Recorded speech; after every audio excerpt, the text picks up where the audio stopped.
بسم اللہ الرحمن الرحیم۔ السلام علیکم ورحمۃ اللہ وبرکاتہ۔ ناظرین، انسان کے 3 حصے ہیں، ان میں سے ایک اللہ کا، دوسرا اپنا، تیسرا کیڑوں کا۔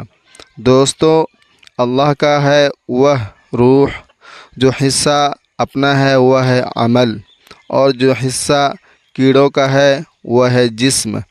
اگر انسان اپنی انگلیوں کا استعمال اپنے گناہوں اور اپنے گناہوں کے گننے کے لیے کرے تو اوروں پر انگلی اٹھانے کا وقت ہی نہ ملے۔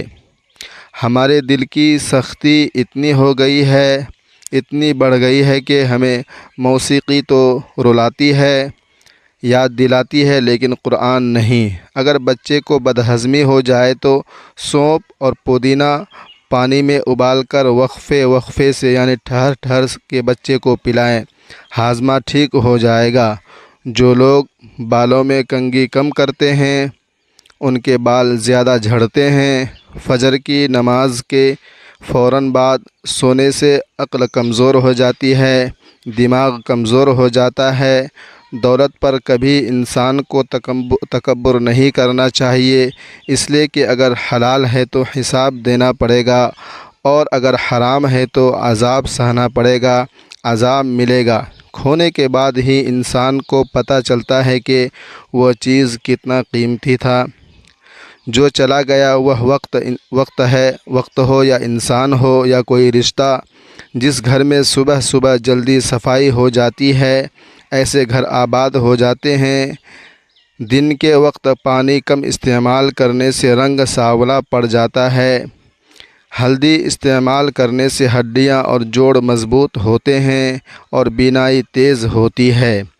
زندگی میں لوگوں کا آنا بھی ایک مقصد ہوتا ہے۔ کچھ آپ کو آزمائیں گے، کچھ آپ کو سکھائیں گے، کچھ آپ کا استعمال بھی کریں گے، اور کچھ آپ کو جینے کا صحیح مطلب بھی بتائیں گے، صحیح مطلب بھی سکھائیں گے۔ اب نسخہ جانور خرگوش کا گوشت کھا کر عورت کے پاس جانے سے فضول لو ہے جیسا ہو جاتا ہے، ایک بار آزما لو۔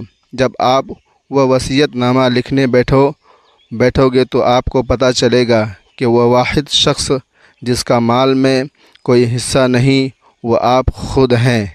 اس لیے جتنا ہو سکتا ہے اپنی زندگی میں آخرت کے لیے ذخیرہ کر لو۔ اللہ تبارک و تعالی ہم لوگوں کو ان باتوں پر عمل کرنے کی توفیق عطا فرمائے، آمین۔